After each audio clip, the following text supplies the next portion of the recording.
Lisa Brown stepped into the alien corridor and immediately felt like she was walking inside a living creature. The walls weren't made of metal or plastic like human ships. Instead, they seemed to be constructed from some material that looked like a cross between stone and organic tissue. Veins of soft blue light ran through the walls, pulsing gently like a heartbeat. "This is incredible," Kate whispered, running her hand along the wall. The surface was warm to the touch and seemed to respond to her presence, brightening slightly where her fingers made contact. Alex moved ahead of the group, his natural curiosity overcoming his caution. "Look at these symbols," he called back to them. "They're moving." The others caught up to him and saw what he meant. Strange markings covered the walls, flowing and changing like living text. The symbols weren't carved into the surface. They seemed to exist within the material itself, floating just beneath a transparent outer layer. "Jake, are you getting this?" Lisa spoke into her radio. "The walls are covered in some kind of writing that changes as we watch." Back on the Frontier Hope, Jake watched the video feed from their helmet cameras with growing amazement. "Copy that, Lisa. Keep recording everything. This is the discovery of a lifetime." As the boarding team moved deeper into the ship, they noticed that the corridor was changing around them. Not dramatically, but in subtle ways that made Alex feel like they were being guided somewhere specific. "Is it just me? Or are we being led somewhere?" Alex asked. Kate looked around and realized he was right. When they came to intersections, one path would be slightly brighter than the others. When they had a choice of directions, the symbols on the walls would flow in a particular direction, like arrows pointing the way. "The ship wants us to go somewhere," Lisa said. "The question is where and why." They followed the guidance for what felt like hours, though their suit chronometers showed only 30 minutes had passed. The ship was enormous, with corridors that seemed to stretch for miles and chambers that disappeared into darkness above their heads. Everything was designed on a scale that made humans feel small, yet the pathways were sized perfectly for them to walk comfortably. Finally, they reached a massive chamber that took their breath away. The ceiling disappeared into shadows high above them, and the walls curved away into the distance. In the center of the space was a raised platform with what could only be the ship's command center. "Jake, you need to see this," Lisa said, her voice filled with awe. The command center wasn't like anything from human or known alien designs. Instead of separate stations and control panels, everything seemed to flow together into one integrated unit. At the center was something that looked like a combination of a command chair and a medical bed, surrounded by flowing surfaces that might have been control panels. But what caught their attention immediately was the energy. "Kate, are you reading this?" Alex asked, checking his equipment. Kate nodded, staring at her instruments in disbelief. "Massive energy readings, but they're not like anything in our databases. The power source isn't nuclear, not fusion, not antimatter. It's something else entirely." As they approached the central console, the ship seemed to respond to their presence. The blue veins of light in the walls grew brighter, and new symbols appeared on surfaces throughout the command center. The air itself began to shimmer with barely visible energy. "It's like the ship is waking up," Lisa observed. She was right. Systems that had been dormant for unknown ages were coming online one by one. Displays that had been dark began to glow with information in languages they couldn't read. The sound of the ship changed, too, from the gentle humming they had noticed in the corridors to something more complex, almost like music. Alex approached one of the control surfaces and held his hand above it. The symbols below his palm rearranged themselves, creating new patterns that seemed to respond to his presence. I think it's trying to communicate with us, he said. Kate moved to another part of the command center and noticed something different. Over here. This section feels different from the rest. The area Kate had found seemed more active than the others. The energy readings were stronger, and the symbols moved more quickly. When she brought her hand close to the surface, the patterns became more organized, almost like they were trying to form words. It's learning from us, Kate realized. Every time we interact with it, it gets better at responding to human contact. Back on the Frontier Hope, Jake watched the video feeds with fascination and growing concern. The ship was clearly far more advanced than anything humans had encountered. If it was hostile, his small salvage crew wouldn't stand a chance against its power. "Lisa, I want you to be very careful in there," Jake said. "We don't know what we're dealing with." But Lisa was already moving toward the central chair.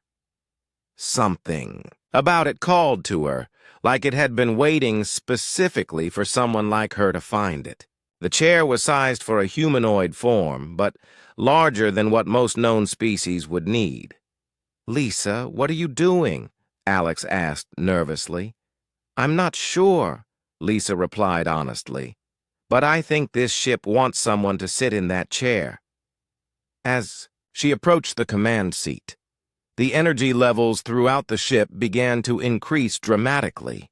The symbols on the walls moved faster, creating flowing patterns that almost looked like celebration. The music-like sounds grew more complex and beautiful. "Jake," Kate said urgently into her radio, "the energy readings are going off the charts. Something big is about to happen." On the Frontier Hope, alarms began sounding as their sensors detected the massive power surge from the alien vessel. Jake gripped his command chair as he watched his people standing in what was clearly the control center of the most advanced ship any human had ever seen. "Get out of there now," Jake ordered. "That's too much power. The ship might be preparing to jump to hyperspace or worse." But it was too late for retreat. As Lisa reached out to touch the command chair, the entire ship responded. Every surface in the command center began to glow with brilliant light. The symbols on the walls moved so quickly they became streams of flowing energy. And somewhere in the depths of the massive vessel, something that had been sleeping for thousands of years began to wake up. Lisa felt the ship's awareness touch her mind, not intrusively, but gently, like a question being asked. The alien intelligence behind the ship's systems was trying to determine if she was the one it had been waiting for. In that moment of contact, Lisa understood that they had found something far more significant than an abandoned ship. They had discovered a weapon of unimaginable power built by a race that no longer existed, waiting for the right species to claim it. And somehow, impossibly, that species was humanity. Captain Jake Martinez stared at the scanner display with growing confusion. In his 15 years of running salvage operations, he had never seen readings like these. The object floating in the empty space between star systems was massive, easily 10 times larger than his ship, the Frontier Hope. But that wasn't what bothered him. What bothered him was that the scanners couldn't get a clear reading on it. "Lisa, run another deep scan," Jake called to his chief engineer. "Something's not right with these numbers." Lisa Brown looked up from her console, wiping grease from her hands with an old rag. She had been working on the ship's engines for the past 3 hours, but the excitement in Jake's voice made her forget about the maintenance work. "What are you seeing, Captain?" she asked, moving to the scanner station. "Look at this." Jake pointed to the display. "The object is definitely there. Our visual confirms it.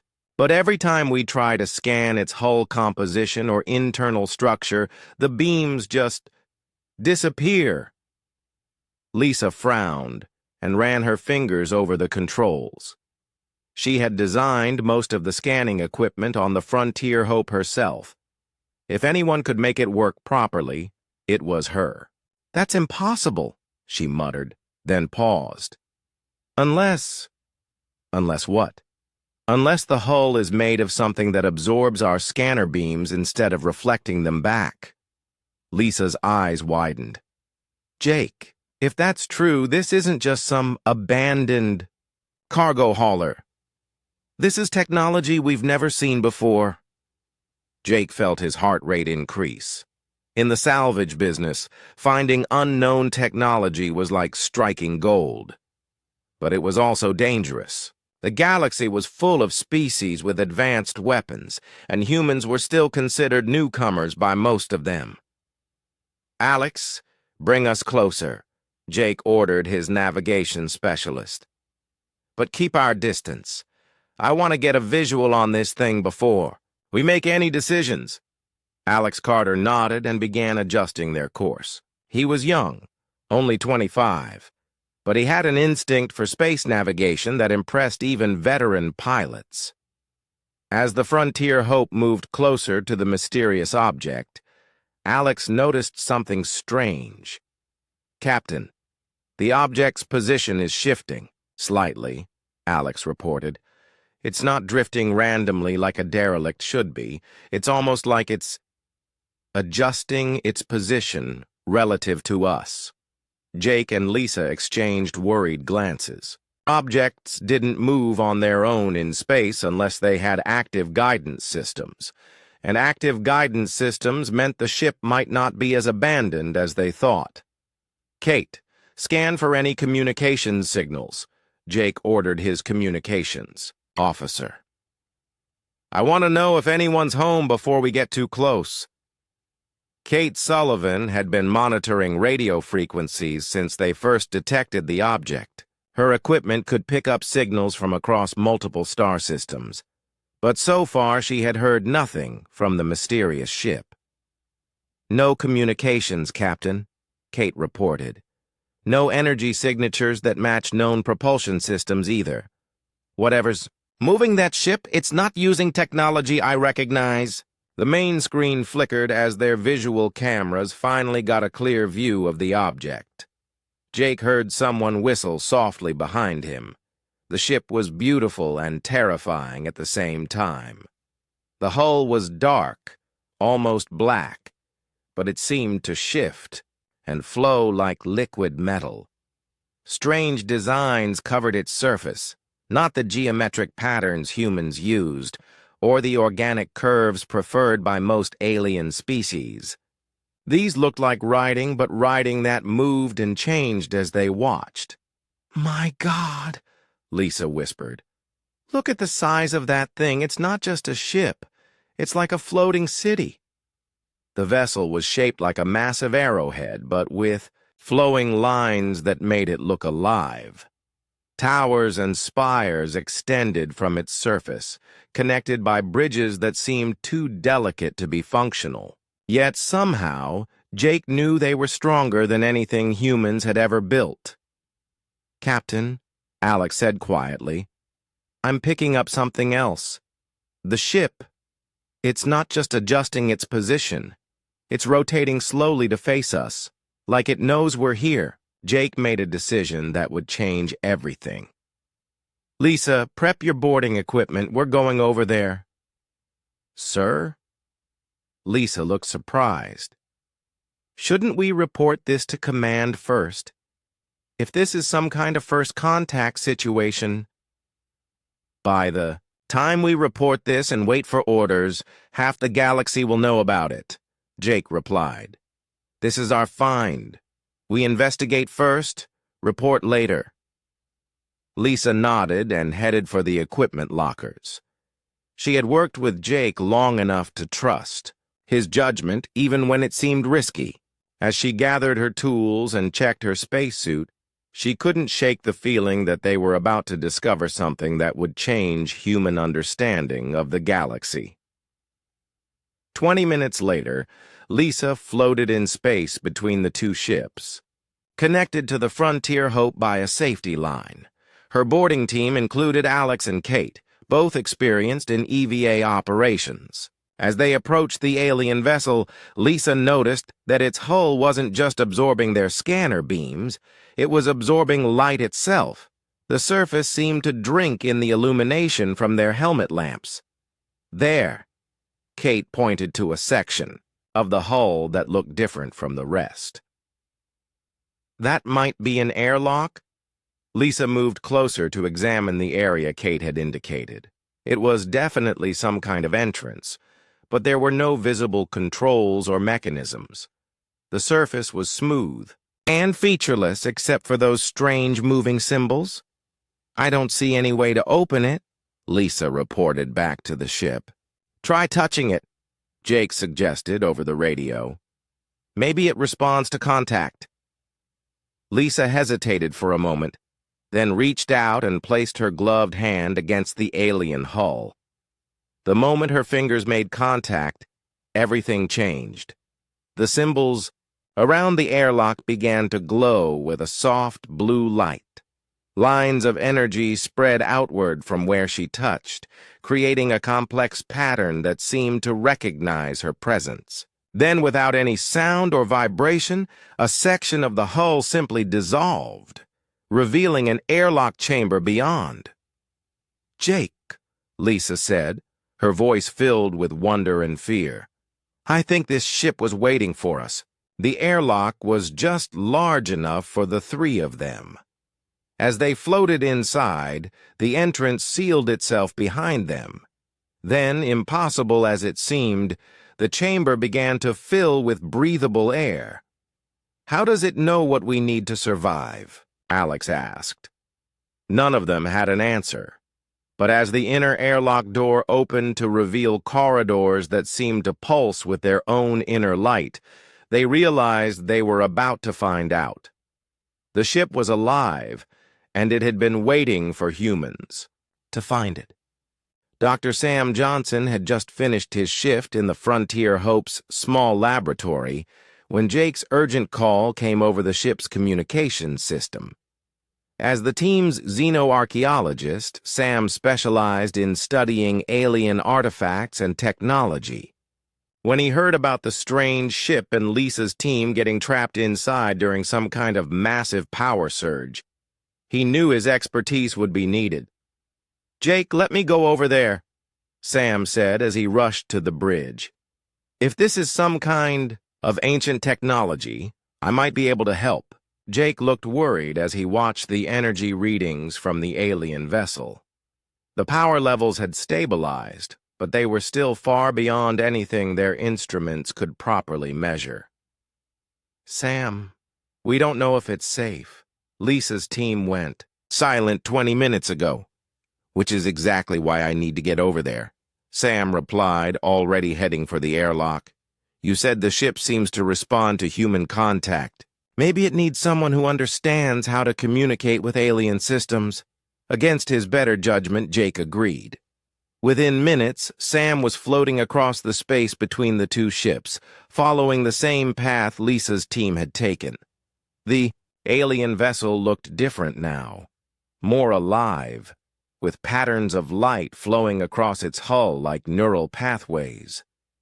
When Sam reached the airlock, it opened immediately for him, just as it had for the others. Inside, he found the corridors much brighter than Lisa had described. The symbols on the walls moved in complex patterns that almost looked like they were telling a story. Following the same route the first team had taken, Sam made his way to the command center. What he found there took his breath away. Lisa, Kate, and Alex were standing in the center of the chamber, but they weren't responding to his radio calls. They seemed to be in some kind of trance, their eyes reflecting the blue light that now filled the entire space. Most dramatically, the command chair was occupied. A figure made of pure light sat in the chair, not solid, but clearly present. It had a humanoid shape, but larger and more elegant than any known species. When it noticed Sam's arrival, The figure turned toward him and spoke in a voice that seemed to come from everywhere at once. The words were in a language Sam had never heard, but somehow he understood them perfectly. "Welcome, inheritor," the figure said. "I am the final echo of the architects, preserved within this vessel to await your arrival." Sam's heart raced. The architects were legendary, a species mentioned in the oldest galactic records as master builders who had disappeared mysteriously eons ago. Most scientists believed they were mythical. "You're real," Sam whispered. "The architects actually existed." "We existed, yes, but we exist no more, save for this fragment of our collective knowledge that I represent." The figure gestured toward the unconscious humans. "Your companions are unharmed. They are experiencing our history, learning what you must know to understand the burden you are about to inherit." Sam moved closer, his scientific curiosity overcoming his fear. "What burden? Why did you wait for humans? We're barely spacefaring compared to the older species." The architect's response filled Sam with a mixture of wonder and dread. "Because you alone possess the neural patterns necessary to interface with our technology. We designed this vessel and others like it to be operated only by a species with your specific combination of creativity, adaptability, and what you call stubbornness. We had to ensure that our weapons would never fall into the wrong hands." "Weapons?" Sam felt a chill run down his spine. "This ship, the Nemesis Prime, is the most powerful vessel ever constructed. It was our final creation, built in desperation as our civilization faced extinction." The figure's voice became sad. "We built it to fight an enemy that consumes entire civilizations, an enemy that destroyed us despite all our technology and power." As the architect spoke, images began appearing in the air around them. Sam saw vast fleets of organic-looking ships moving through space like a plague of insects. He watched as beautiful worlds were stripped bare, their entire populations, consumed by creatures that seemed to be made of living darkness. "The Devourers," the architect continued, "they came from beyond our galaxy, consuming everything in their path. We fought them for 1,000 years, but in the end, we could only delay the inevitable. So we built ships like this one and scattered them throughout the galaxy, hoping that someday a species would arise that could succeed where we failed." Sam's mind reeled with the implications. "You're saying that humans are meant to fight these Devourers?" "Not meant to. Able to.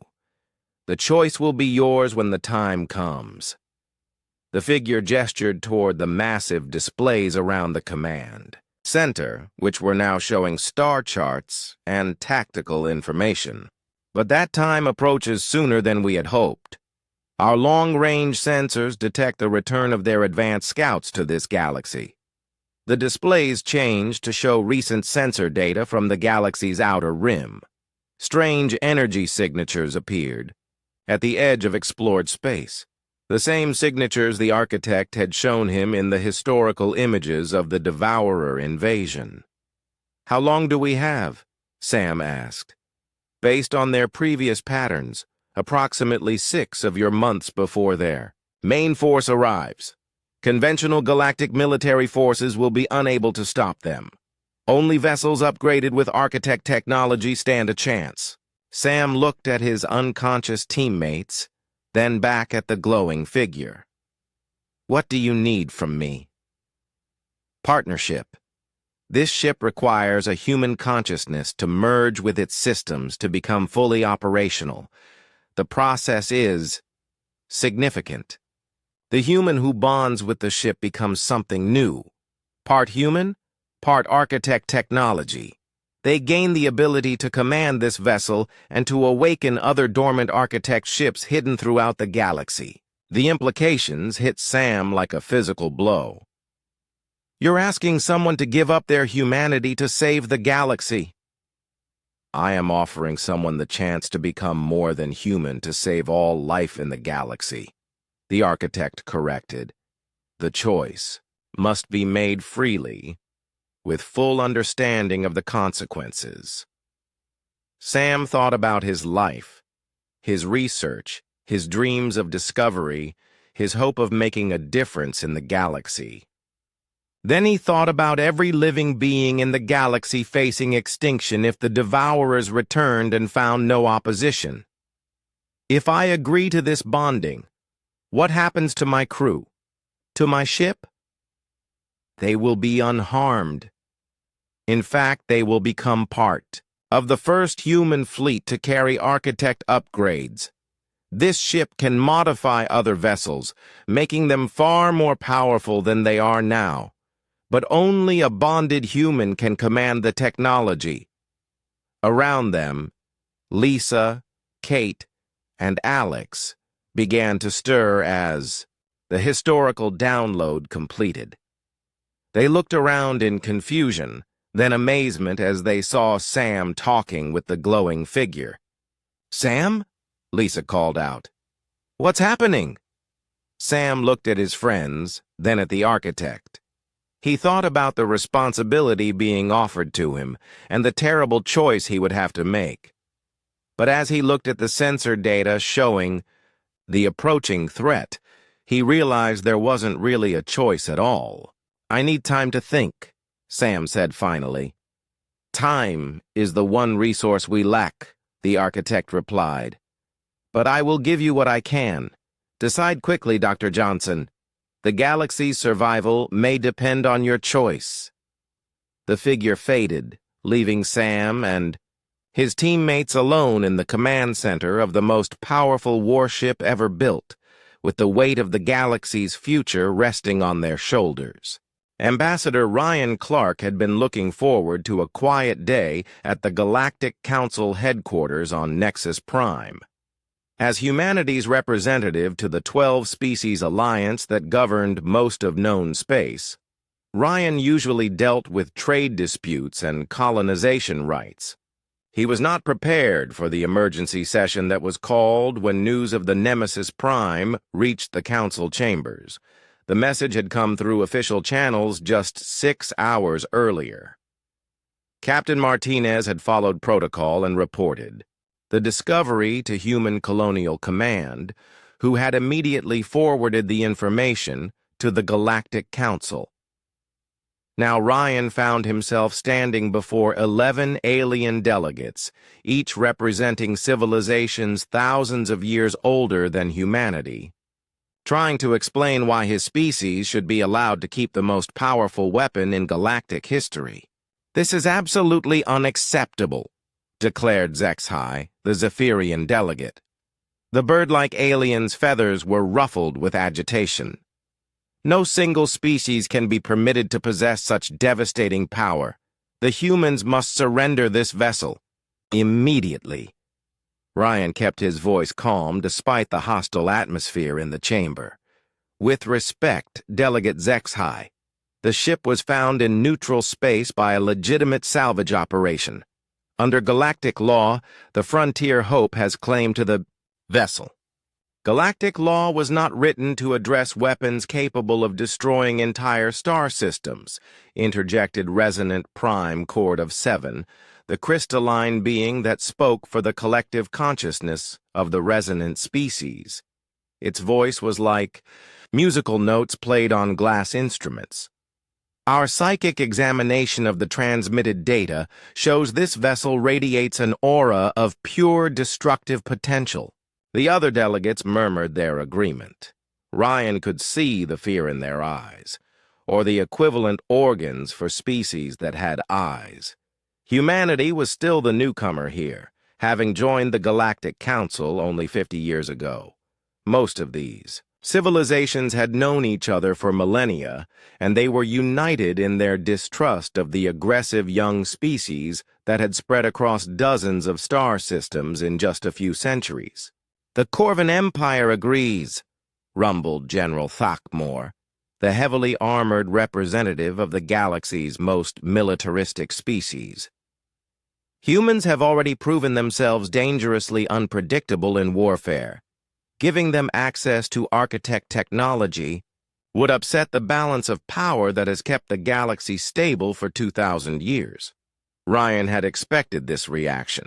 Humans had a reputation among the older species as being too aggressive, too adaptable, and too willing to fight when they believed they were right. The fact that humanity had won every military conflict they had been involved in since joining the Council only made the other species more nervous. "I understand your concerns," Ryan said, "but you're asking us to surrender a discovery that could revolutionize our understanding of ancient galactic history. The architect civilization has been a mystery for thousands of years. This ship could provide answers to questions that have puzzled scientists across all our species. Or it could provide weapons that would allow humans to conquer the entire galaxy," countered Veltar, the aquatic delegate from the oceanic worlds. Her translation device gave her voice a flowing, water-like quality. "Your species has never encountered a military challenge you did not try to overcome through superior firepower." Ryan felt his temper rising but kept it under control. These aliens didn't understand humans at all. Yes, humanity was good at warfare, but they fought to protect themselves and their allies, not to conquer others. "The human government is willing to share all research data from the vessel with the Council," Ryan offered. "Full transparency. Any discoveries we make will be available to all member species. Sharing data is not the same as sharing power," observed the ethereal delegate, a being of pure energy that existed within a containment suit. "The ship responds only to human neural patterns.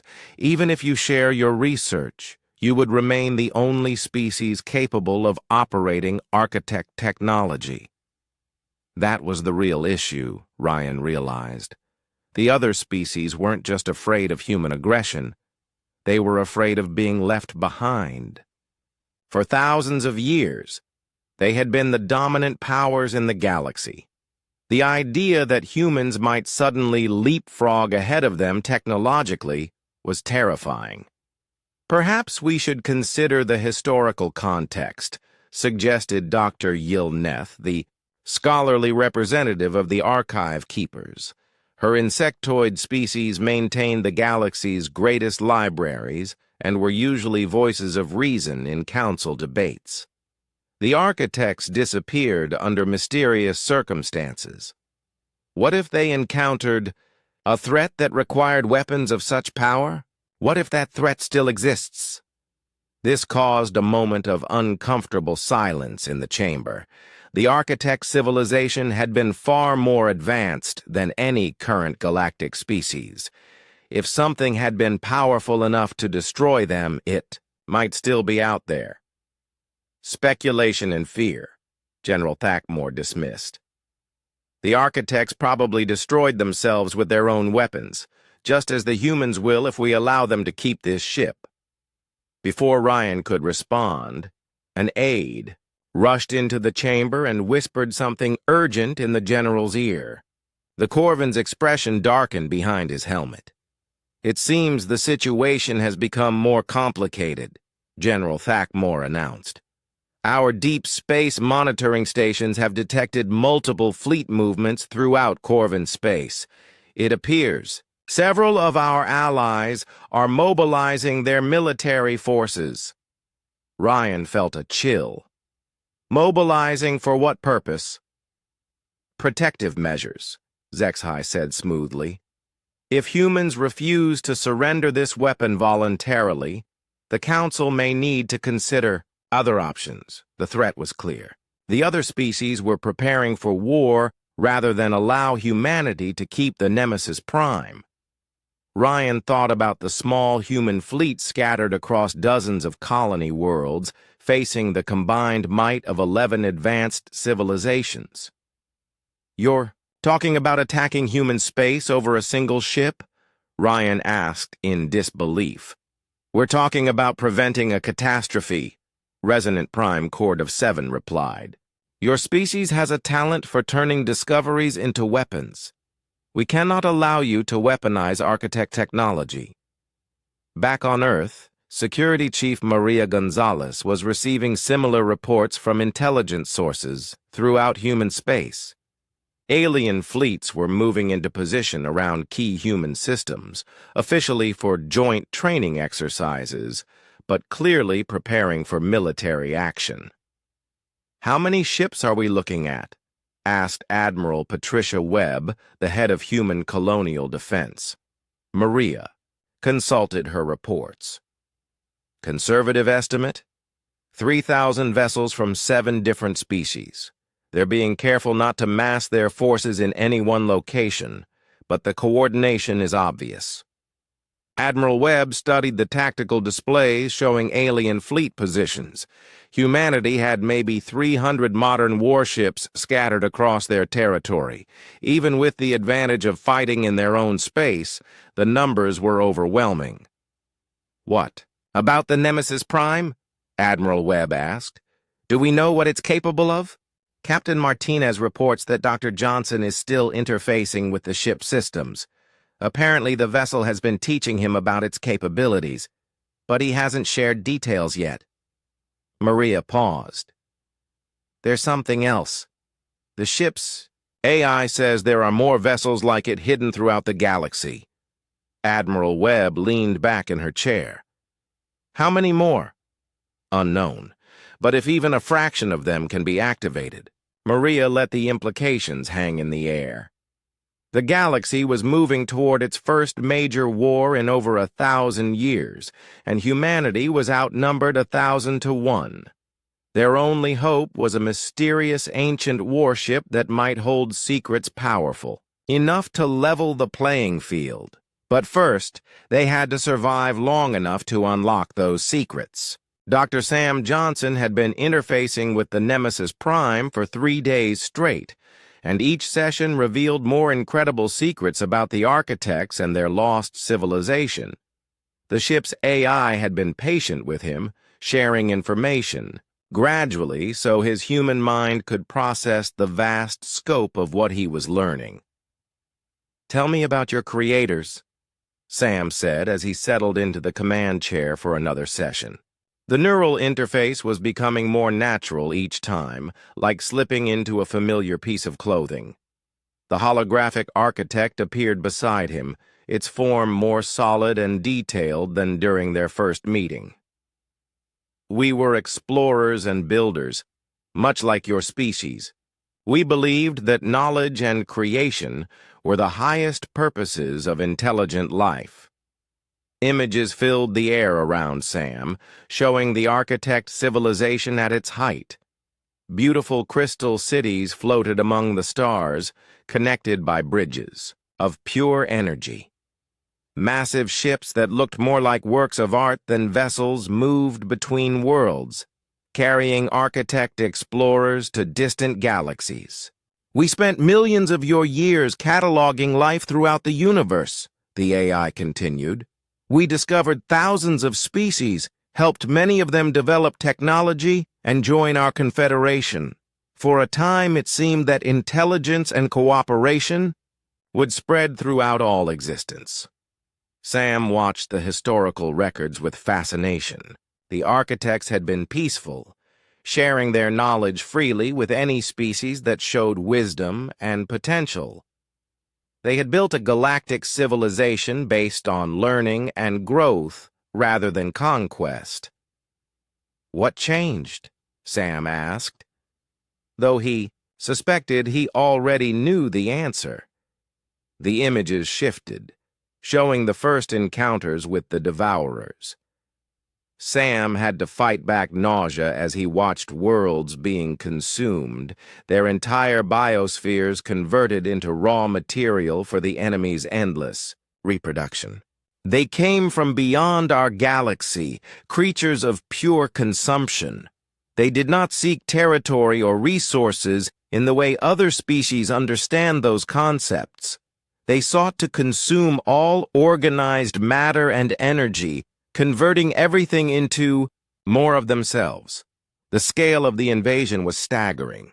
Billions of devourer ships, each one a living creature the size of a city, swept through architect space like a plague. They didn't just destroy civilizations, they erased them completely, leaving nothing behind but empty space. We tried to communicate with them first, the architect explained. We offered them uninhabited worlds, resources, even assistance in finding new galaxies to explore. But they were not truly intelligent in the way we understand intelligence. They were more like a force of nature, hunger given form and purpose. Sam saw the desperate war that followed. The architects had been builders and explorers, not warriors, but they learned to fight with the same creativity they had once used for peaceful purposes. They built ships like the Nemesis Prime, weapons that could shatter moons and redirect stars themselves. But even with all your technology, you couldn't stop them, Sam observed. No. They adapted to our weapons as quickly as we could create new ones. Worse, they learned from each species they consumed, gaining new capabilities and knowledge. Every victory they achieved made them stronger and smarter. The images showed the final battles, as the surviving architects made their last stand around their homeworld. Even with their most powerful weapons, they could only delay the inevitable. That's when you built ships like this one, Sam said. Yes, our final project.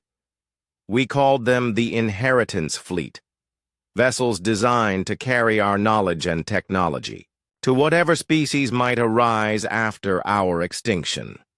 We programmed them to seek out races with the potential to succeed where we had failed. Sam felt the weight of that responsibility settling on his shoulders.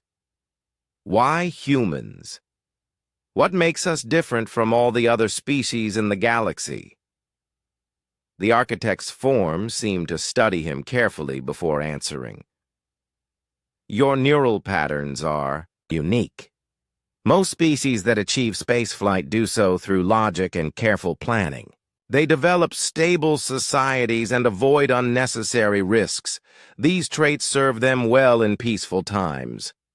But not in war against an enemy like the Devourers, Sam guessed. Exactly. The Devourers are chaos given form. Fighting them requires a species that can match their adaptability, their willingness to take extreme risks, their ability to find solutions that more logical species would never consider. New images appeared, showing human military history. Not just the recent conflicts in space, but battles throughout human development on Earth. Sam watched armies that should have been defeated find unexpected ways to victory, saw humans adapting to impossible situations through sheer stubborn refusal to give up. Your species doesn't just fight to win, the architect explained. You fight to survive, and you're willing to sacrifice everything to protect what you value. The Devourers understand hunger and consumption, but they don't understand concepts like sacrifice or protecting others. That may be their weakness. Sam was beginning to understand why the ship had been waiting for humans specifically. The other galactic species think we're too aggressive, too unpredictable. They are correct. You are aggressive and unpredictable compared to them. But they developed in a galaxy where cooperation and stability were rewarded. They have no experience with existential threats. When the Devourers return, their logical, careful approaches will fail just as ours did. The implications were staggering. The entire galactic order, the careful balance of power, the diplomatic solutions, the 1,000 years of peace, all of it would be useless against an enemy that couldn't be reasoned with or deterred.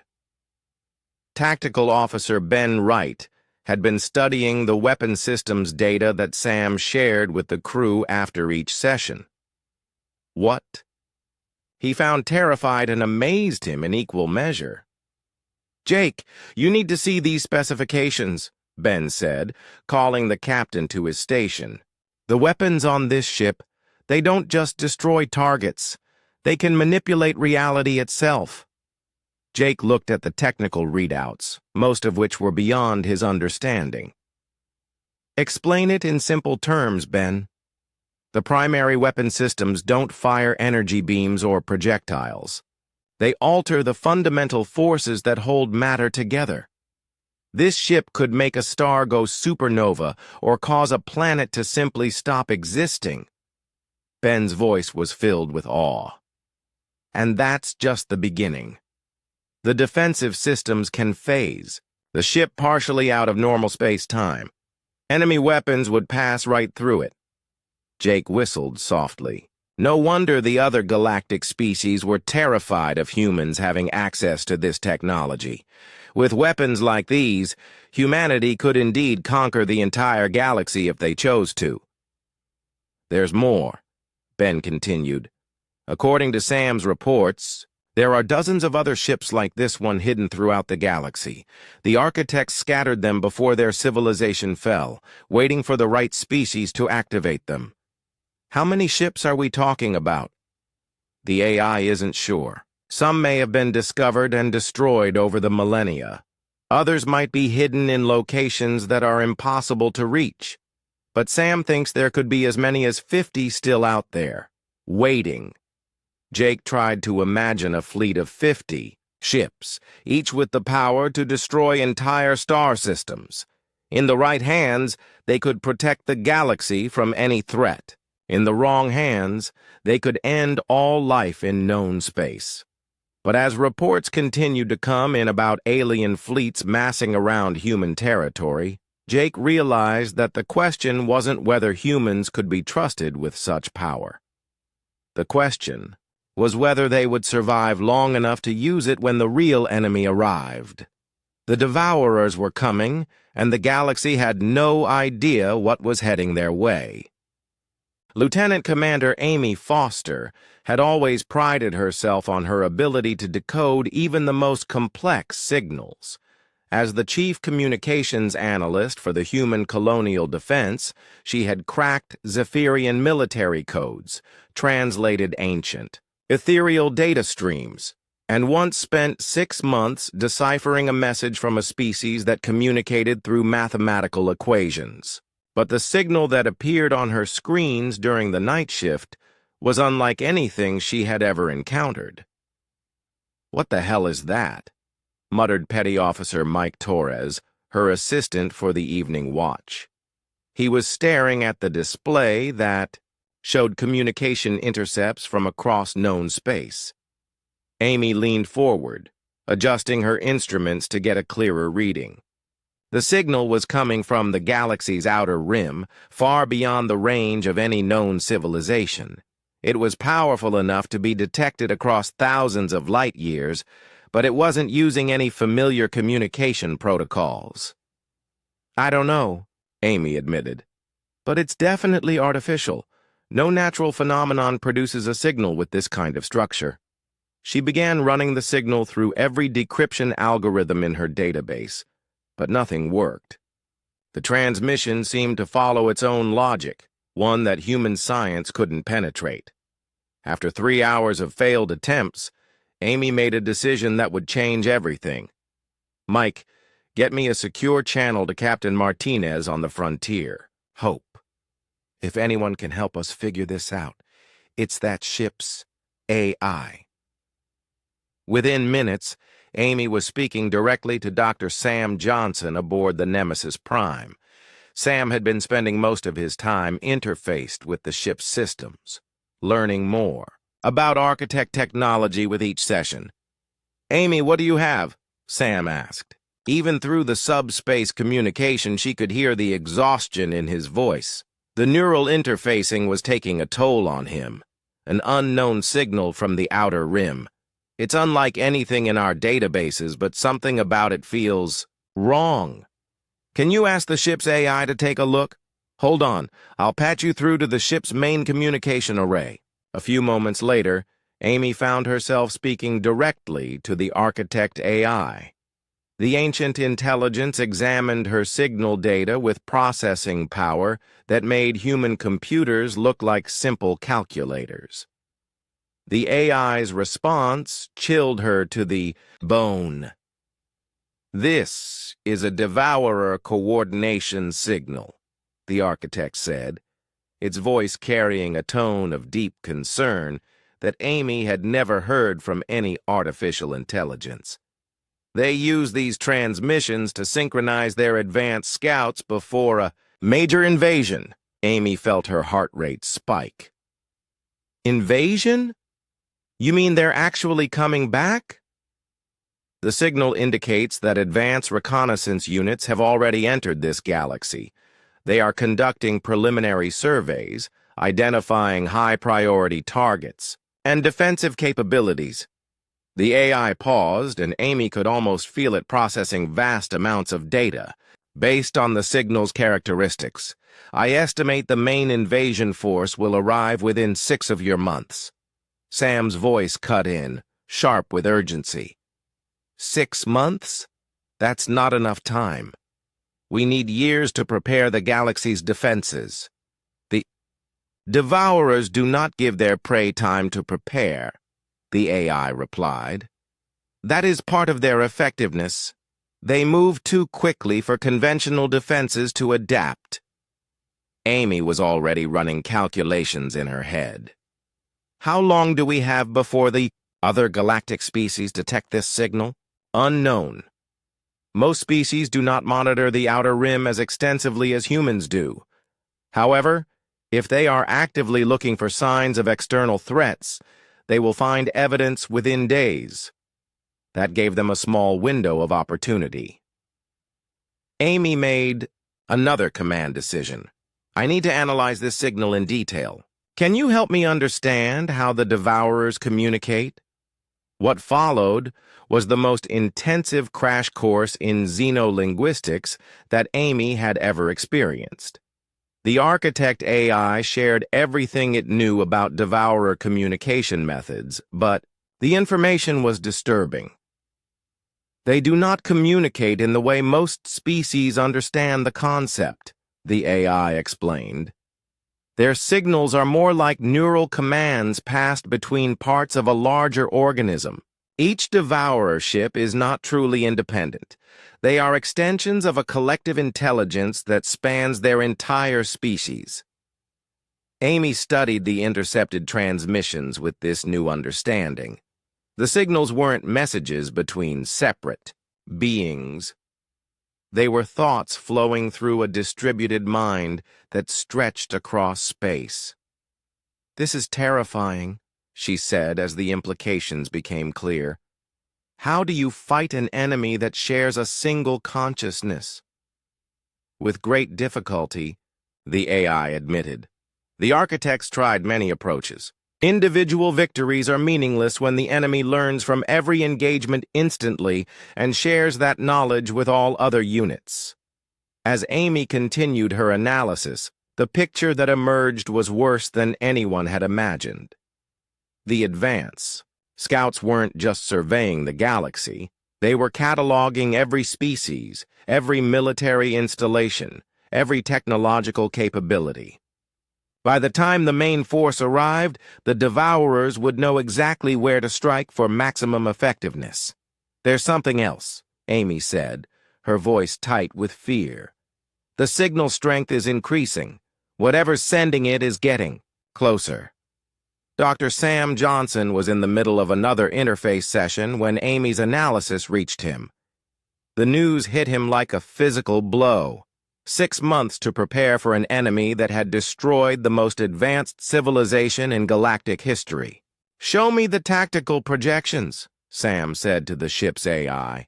The command center filled with holographic displays showing the galaxy's current military situation. Red markers indicated known alien fleet positions around human space. Blue markers showed human defensive installations and fleet concentrations. Green markers represented other galactic species' military forces. Then the AI added yellow markers showing projected Devourer invasion routes based on the signal analysis. The display was a nightmare. The Devourers would hit the galaxy from multiple directions simultaneously, targeting the most heavily populated and technologically advanced systems first. The current galactic military forces, even combined, would be overwhelmed within weeks. "What about the other architect ships?" Sam asked desperately. "You said there were dozens of them hidden throughout the galaxy." 57 vessels remain, in various states of readiness, the AI confirmed. However, activating them presents significant challenges. Each ship requires a human consciousness to bond with its systems, just as you must bond with this vessel. Finding and training suitable candidates will take time we do not have. Sam stared at the tactical display, watching the simulation play out again and again. Every scenario ended the same way: total annihilation of galactic civilization. "There has to be another option," Sam said. "There is one possibility," the AI said slowly. "The Nemesis Prime was designed as a command vessel. If you complete the bonding process, you will gain the ability to remotely activate other architect ships. They will not be as effective without human crews, but they could serve as automated defenders for critical systems." Sam felt the weight of the decision pressing down on him. The bonding process would fundamentally change him, merging his consciousness with the ship's systems in a way that couldn't be reversed. He would become something more than human, but also something less. "How many people could we save if I do this?" Sam asked. The AI ran the calculations. With automated architect vessels defending key systems, and the Nemesis Prime coordinating the defense, casualties could be reduced from total extinction to approximately 60% of galactic population. 60% dead was still billions of lives lost, but it was better than complete annihilation. Sam thought about his life, his dreams, his humanity. Then he thought about every child in the galaxy who deserved a chance to grow up. Meanwhile, Amy Foster was discovering something else disturbing in the Devourer signals. Hidden within the coordination transmissions were what appeared to be target lists. Specific worlds and species marked for priority consumption. Earth was at the top of the list. "They know about us," Amy reported to Sam and the AI. "Somehow, the Devourers have identified humanity as a primary threat. We're not just another species to them, we're the species they most want to eliminate." The realization was both terrifying and strangely flattering. The ancient enemy that had destroyed the architects saw humans as their greatest potential opposition in this galaxy. "That confirms our analysis," the AI said. "Humans possess the neural patterns most compatible with architect technology. The Devourers have learned to recognize and prioritize such threats." Sam made his decision. The galaxy needed a defender, and he was the only one who could become what was necessary. "Initiate the bonding process," he said quietly. "Sam, wait," came Jake's voice over the communication system. "You don't have to do this alone. We're your crew. We'll face whatever comes together." "I know," Sam replied. "But this is something only I can do, and we're running out of time." As the ship's systems began the irreversible process that would merge Sam's consciousness with the most powerful weapon in the galaxy, the Devourer signals from the outer rim grew stronger. The invasion had begun. The Devourer advance force struck the outer rim colonies with a fury that made the recent Galactic War look like a minor skirmish. Entire worlds went silent within hours as the organic ships consumed everything in their path: cities, forests, oceans, even the atmosphere itself. Nothing remained but empty, lifeless rocks drifting in space. Captain Jake Martinez stood on the bridge of the Nemesis Prime, watching tactical displays that showed the scale of the invasion. Millions of Devourer ships moved through space like a living tide, consuming 3-star systems in the first week alone. The automated architect vessels that Sam controlled were fighting desperately, but they were outnumbered 1,000 to 1. "How many refugees are we looking at?" Jake asked Communications Officer Kate Sullivan. Kate's voice was tight with stress. "Over 50 million people fleeing the outer colonies. The transport ships can't keep up with the evacuation demand. We're going to lose billions of people before they even reach the core systems." Dr. Sam Johnson existed now as much within the ship's consciousness as within his own body. His awareness stretched across light years, simultaneously controlling 57 architect vessels while coordinating the defense of hundreds of human worlds. But even with his expanded capabilities, he could see that the current strategy was failing. "Jake," Sam said, his voice echoing through the ship's communication system, "I need to show you something." The bridge transformed into a holographic recreation of the galaxy, with real-time data showing the Devourer advance. Red markers indicated consumed systems, yellow showed systems under attack, and green represented areas still under galactic control. The pattern was clear. The green areas were shrinking rapidly. At current rates of consumption, the Devourers will reach the core worlds within 6 weeks, Sam explained. "Even with all 57 architect ships working together, we can only slow them down, not stop them." Jake studied the tactical projection with growing despair. "What are our options?" "There's one possibility, but it requires a choice that will fundamentally change what humanity becomes." Sam's presence seemed to intensify around them. "The architect technology can be integrated with human biology on a species-wide level. Not just individuals like me, but entire populations." Lisa Brown, who had been working frantically to upgrade human ships with architect technology, looked up from her console. "What kind of integration are we talking about?" "Genetic modification using architect biotechnology. Humans would gain enhanced physical capabilities, extended lifespans, and most importantly, the ability to interface directly with architect vessels.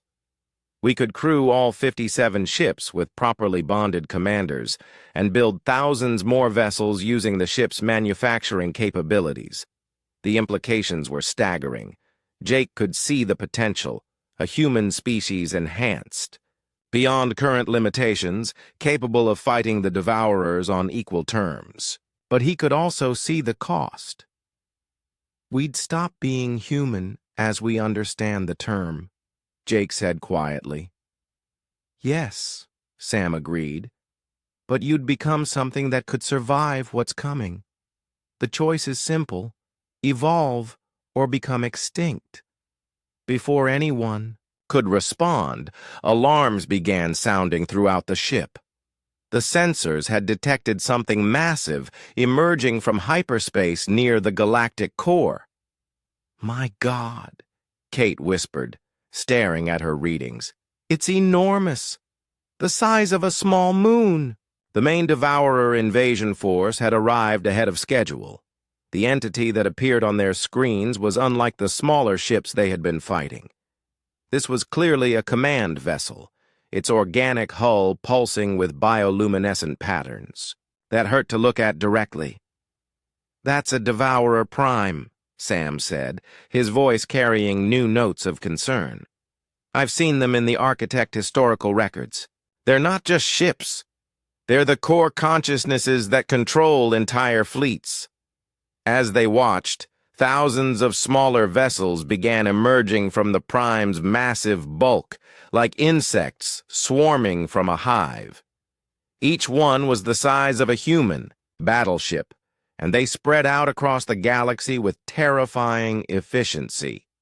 "How long until they reach Earth?" Jake asked. 72 hours, Sam replied. "Unless we stop them here.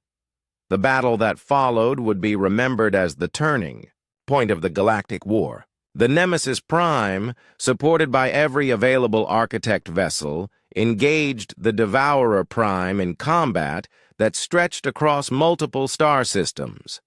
Sam's expanded consciousness fought on levels that normal humans couldn't comprehend. He battled, not just with weapons and shields, but with reality itself, warping space-time to create barriers and traps for the enemy. The Devourer Prime responded with attacks that dissolved matter at the atomic level and weapons that existed in dimensions beyond normal perception. For 6 hours, the two forces were evenly matched. Then, the Devourer Prime began to adapt. "It's learning from our attacks," Sam reported, his voice strained with effort. "Every weapon we use becomes less effective as it develops countermeasures." Jake watched the tactical display with growing alarm. The Architect vessels were taking heavy damage, and several had already gone dark. The Devourer Prime seemed to grow stronger with each passing minute. "Sam, you need to make the choice now," Jake said. "If we're going to enhance humanity, it has to happen before we lose the ability to do it." Sam's consciousness pulled back from the battle for a moment, focusing on the bridge of the Nemesis Prime. When he spoke, his voice carried both sorrow and determination. "I can't make this choice alone. It affects every human in the galaxy, but I can show you what we could become. The bridge filled with visions of humanity's potential future. Enhanced humans working alongside Architect technology, building ships that were part vessel and part living organism. Children born with the ability to communicate directly with artificial intelligences, thinking at speeds that made current human thought seem glacial. But there were darker possibilities, too. Humans who became so integrated with technology that they lost their emotional connections to each other. A species that gained incredible power but lost the very qualities that made them human in the first place. The choice isn't just about survival, Sam explained. It's about what kind of species humanity wants to become. I can offer you the power to defeat the Devourers, but you'll pay for it with your humanity as it currently exists. Jake thought about his crew, about Earth, about all the human colonies that would be consumed if they failed. Then he thought about the children who would never have a chance to make their own choices if humanity went extinct today. How many people would need to undergo the enhancement? Jake asked. Initially, only those who volunteer to crew the Architect vessels, perhaps 10,000 individuals. But over time, as humanity spreads throughout the galaxy using this technology, the genetic modifications would become standard. Within a few generations, all humans would carry Architect enhancements. The Devourer Prime launched another massive assault, and Sam's attention was forced back to the battle. 3 more Architect vessels went dark, their automated systems overwhelmed by the enemy's adaptive attacks. "We're losing," Sam said simply. "Choose now, or there won't be a humanity left to enhance." Jake made the decision that would echo through history. Do it. Begin the enhancement process for anyone willing to volunteer. The transformation began immediately. Throughout human space, volunteers stepped forward to undergo the genetic modification that would let them crew Architect vessels. The process was painful and irreversible, but thousands of humans chose to sacrifice their current form to save their species. Lisa Brown was among the first to volunteer. As the Architect biotechnology merged with her DNA, she felt her consciousness expand beyond anything she had thought possible. Her awareness connected directly to the ship's systems, letting her understand technology that had been beyond human comprehension just hours before. Within days, 57 Architect vessels had human crews capable of matching their alien systems. The enhanced humans could think and react at superhuman speeds, coordinate across vast distances, and operate weapons that manipulated the fundamental forces of reality. The second battle with the Devourer Prime lasted only 20 minutes. The enhanced human crews fought with a coordination and creativity that the enemy couldn't match. They used the Devourer's own adaptive nature against them, feeding false information to their learning systems and trapping them in logical paradoxes that paralyzed their decision-making processes. When the Devourer Prime finally fell, its destruction sent shock waves through the entire invasion force. The smaller vessels lost their coordination, becoming easy targets for the Architect fleet.